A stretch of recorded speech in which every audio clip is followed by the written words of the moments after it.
Chegou a nossa vez, saiu o pessoal em distanciamento social. Nós estamos aqui gravando aulas para vocês.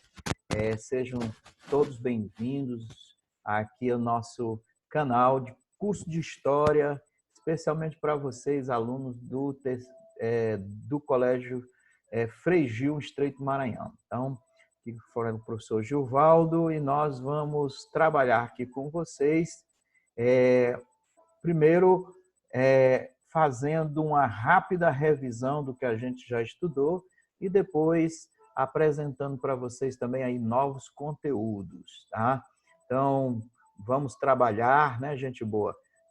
História do Brasil, vamos trabalhar a história do Brasil aí com vocês nesse momento bacana aí, em que mesmo distantes a gente está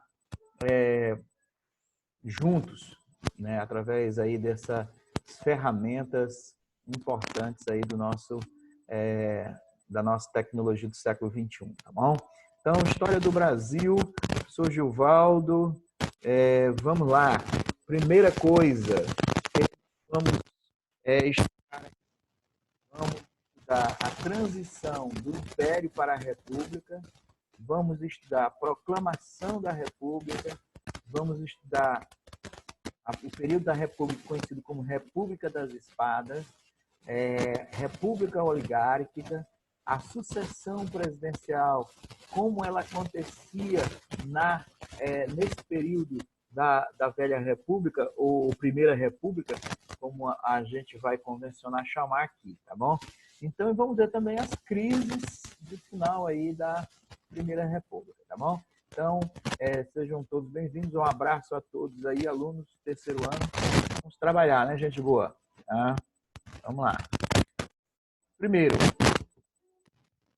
transição do Império para a República. Olha, isso deve especialmente aí a alguns fatores, o que a gente chama de questões, né?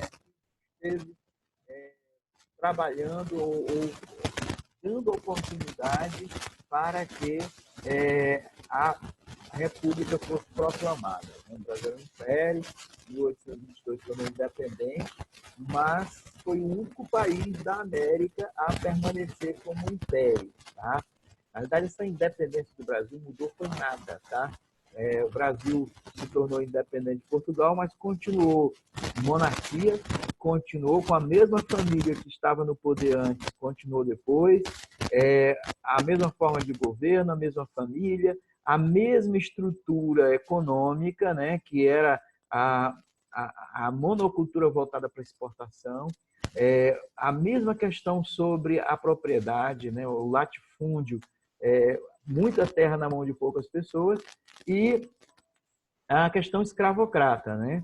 Então, tudo isso continuou aí no Brasil Império. E um pouco do desfazimento dessa situação que se faz também o desfazimento do Império.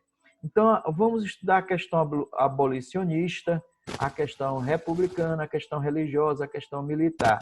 Esses são fatores que vão fazer com que o Brasil deixe de ser uma república, né? Desculpa, uma monarquia, e se torne uma república. Tá?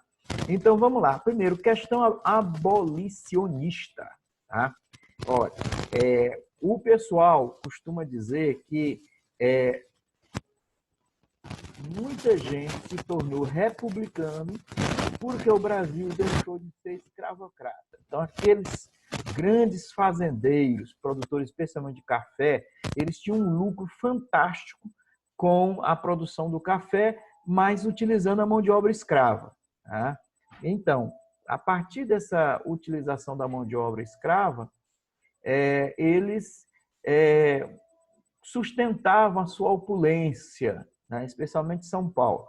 Agora, quando houve a proclamação, a abolição da escravidão, essa turma todinha se tornou republicana, né? Se tornou republicana, deixou de apoiar o Império para apoiar a proclamação da República no Brasil. Então, a primeira coisa que a gente tem sempre que observar em qualquer mudança histórica é aonde está indo a elite. Se a elite estiver indo para um lado, provavelmente é aquele lado ali que vai sair vitorioso. Raramente uma transformação aconteceu no Brasil ou no mundo que não fosse patrocinada e efetivada pela elite econômica, né? Então, os senhores de escravo no Vale da Paraíba, Baixada Fluminense, não receberam nenhuma indenização após a abolição da escravidão, tá? Que era uma coisa que eles estavam vendo que podia acontecer a qualquer momento. Aliás, o Brasil foi o último país do mundo a acabar com a escravidão, mas eles queriam uma indenização, eles queriam que o Estado patrocinasse isso, tá? E aí foi o que não ocorreu. A princesa Isabel assinou a abolição da escravidão de forma unilateral, sem nada de indenização para a turma. Então, isso aí tornou muita da nossa elite republicana. Então, os partidos republicanos floresceram aí no Brasil todo. Desde antes da abolição da escravidão mesmo, já tinha o Manifesto Republicano, foi redigido em 1870. Tá? E o lema deles era esse aqui: somos da América e queremos ser americanos. Em 1873, quando houve a fundação do Partido Republicano Paulista, né? Porque era uma coisa interessante, até os partidos não eram nacionais, né? Os partidos eram muito regionalizados. E no caso aí, o Partido Republicano Paulista, o Partido Republicano Fluminense, o Partido Republicano Mineiro, Baiano, cada região tinha o seu partido republicano. Em 1873, então, foi quando isso chegou em São Paulo, trazido especialmente aquelas novas mentalidades dos jovens que tinham estudado especialmente direito, e aí estavam com a mentalidade bem fresca dentro daquela formação iluminista de república. Beleza, né? Então, o Brasil se tornou, de repente, assim, um palco de propaganda republicana. E é interessante esse negócio de propaganda republicana, porque ver como é que é a ironia das coisas. A Inglaterra é uma monarquia. E a Inglaterra financiou muitos jornais no Brasil e literatura que induzia a questão republicana.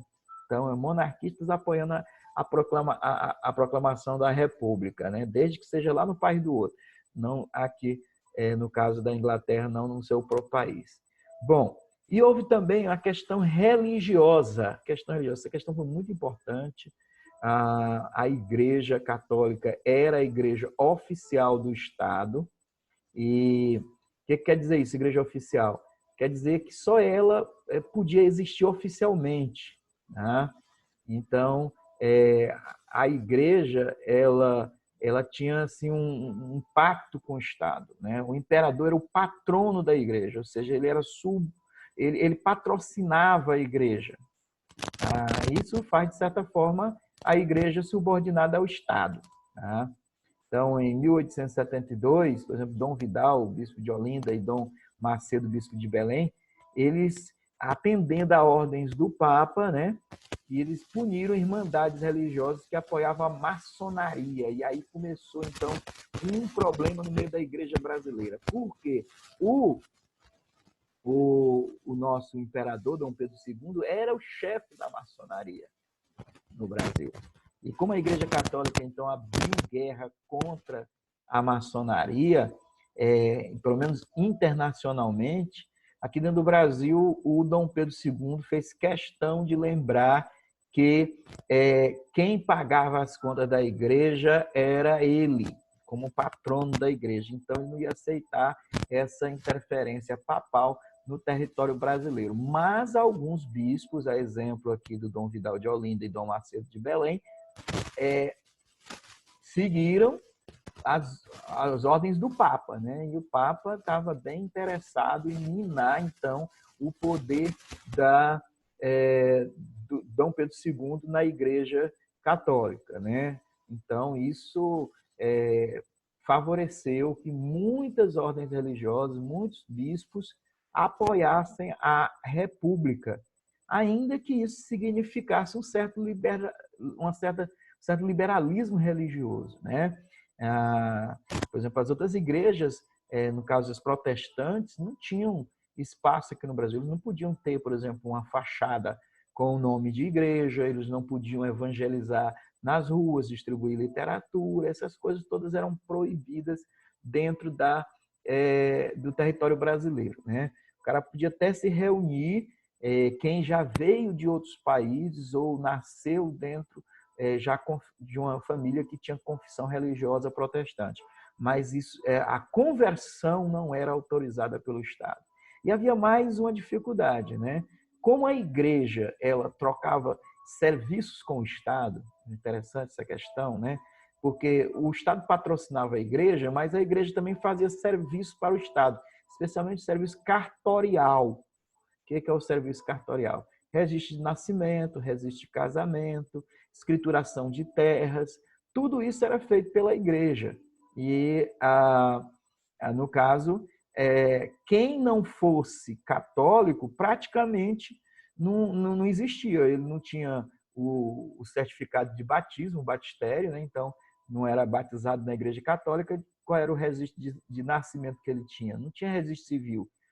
Também o casamento dele não era válido, porque não tinha casamento civil. O único casamento que existia era o religioso, feito pela igreja oficial. Também não podia ter posse de terra, a propriedade da terra, porque o serviço cartorial de escrituração da terra era exclusivo da igreja, não tinha registro, escrituração de terra em cartório, não existia cartório, né? Então, pessoal, não ser católico nesse instante era realmente uma coisa de praticamente não existência, né? Praticamente, né? Bom, mas claro, nenhuma revolução, nenhuma mudança, ela acontece sem o apoio da elite, sem o apoio de quem mexe com a cabeça do povo, no caso a religião católica, e também não acontece sem a questão do apoio da força, que são os militares, né? Quem sustenta um governo é a força militar. Então, no caso aqui do Brasil, isso aqui não foi só uma coisa necessária, como foi uma coisa essencial. A questão militar foi básica para a proclamação da República. Aliás, a proclamação da República foi um golpe militar. Depois a gente vai entrar nessa situação. Então, o Brasil, a única guerra realmente que o Brasil participou foi a Guerra do Paraguai.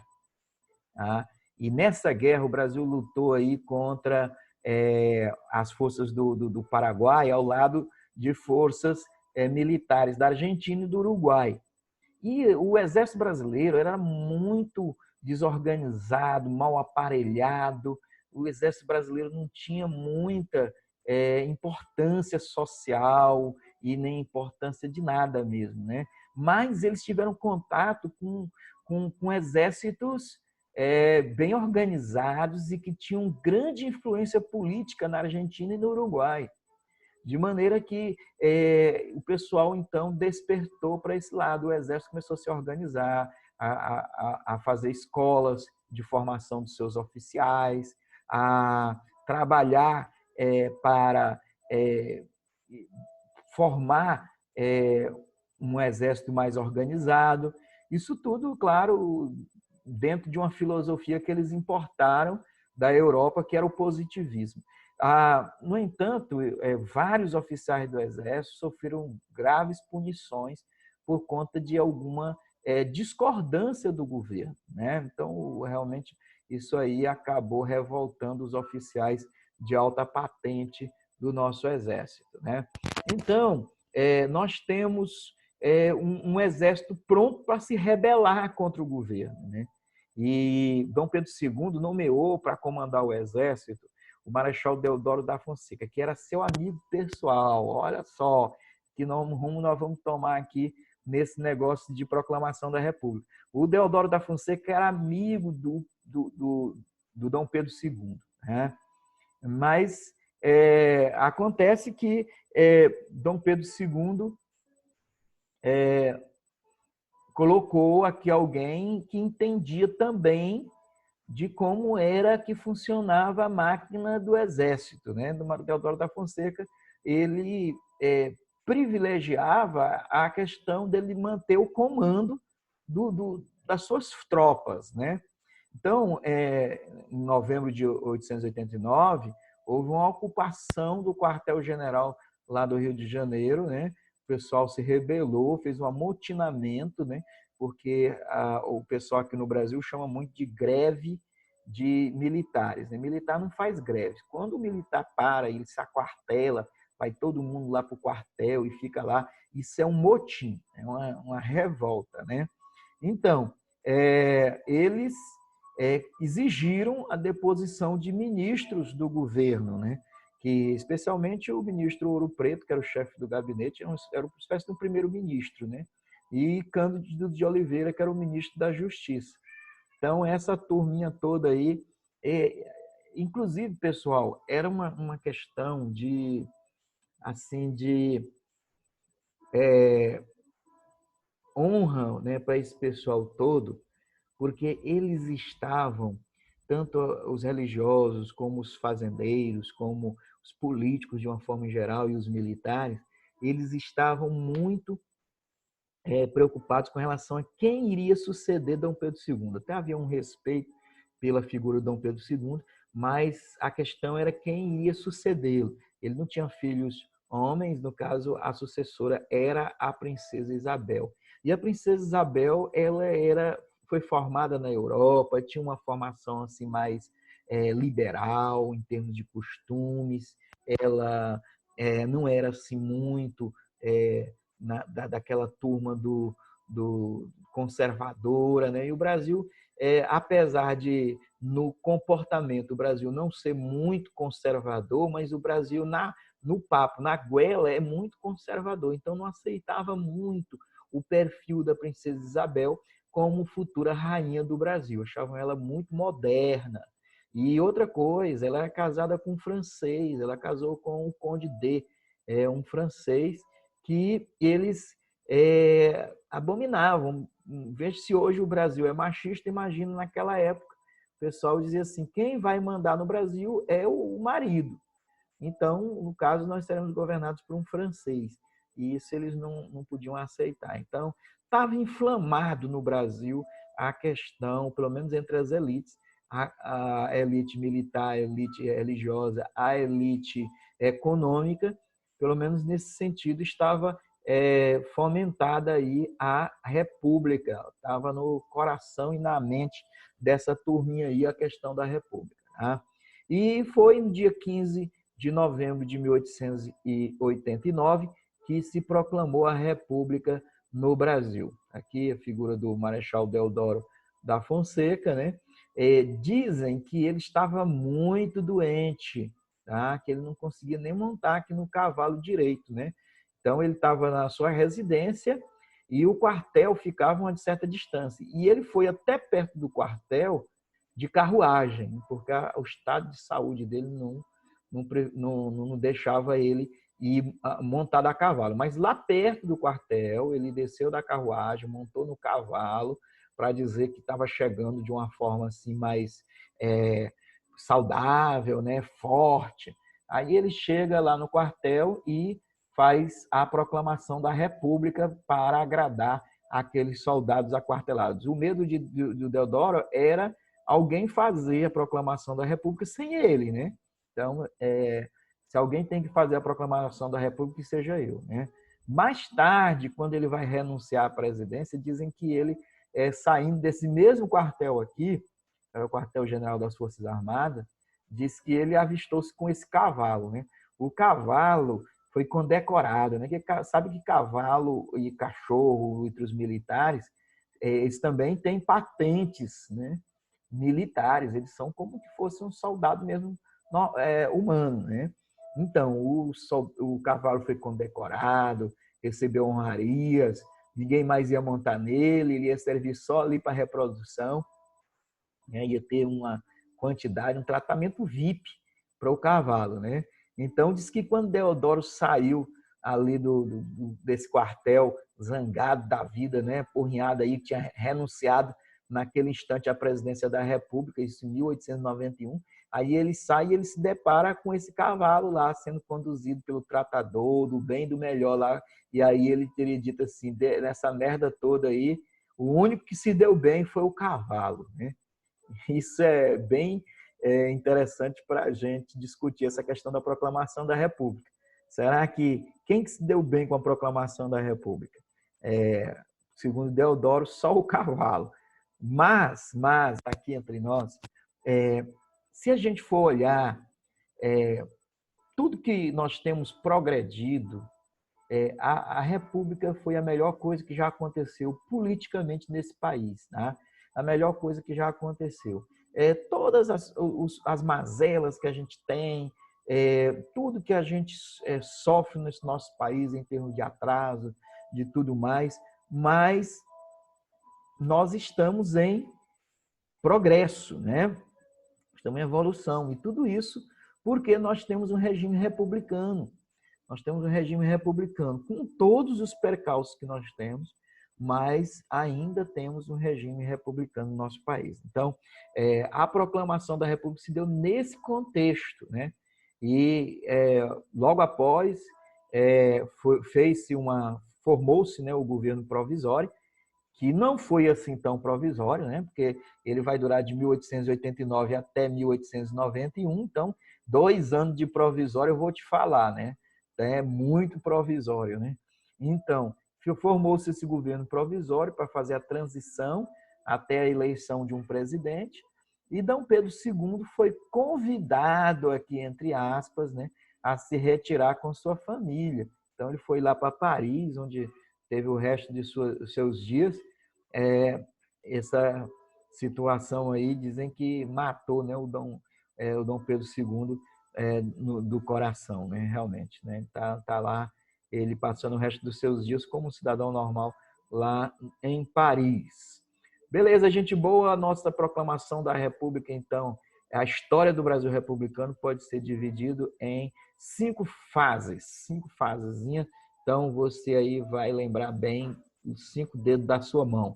Então, República Velha. Eu quero dar fazer uma contestação desse nome, República Velha. Tá? Esse é um nome que ficou convencionado. Tá? Ou seja, todo mundo usa ele. Mas o termo mais correto seria a gente usar Primeira República. Porque o nome República Velha está comprando o discurso da Era Vargas. Tá? Quando Vargas assumiu o poder em 1930, ele dizia assim, tudo que tinha para trás é velho. Agora eu vou dar a vocês um Estado novo. Então, o nome República Velha vem do Vargas. Faz parte do seu discurso para pegar e captar a mente das pessoas. Mas vamos lá. De 1889 até 1930, nós temos a República Velha ou Primeira República. De 1930 a 1945, a Era Vargas. De 1945 a 1964, República Liberal. De 1964 a 1985, ditadura militar. E a 1985 a 2000, pode contar aqui para frente, né? Nós já estamos em 2020, Gilvaldo. 2020, nova república, tá? Até agora nós estamos nessa nova república aí, e depois, nesse ano ainda, nós vamos estudar essas coisas todas aqui. Nesse momento, nós vamos nos concentrar aqui na chamada República Velha ou Primeira República, que durou de 1889 até 1930 e pode ser dividida em 2 fases. A República das Espadas, de 1889 a 1894, só durou 5 anos, e tem esse nome porque presidentes militares aqui, tá? E, no caso, os militares tinham como ainda seu maior símbolo a espada, tá? E de 1894 a 1930, a República Oligárquica, quando o poder chegou na mão dos civis. Então, gente boa, nós esperamos que aqui você tenha guardado algum conteúdo bacana. nós vamos parar por aqui nesse instante e na próxima aula a gente continua falando aí com vocês sobre a história do Brasil republicano.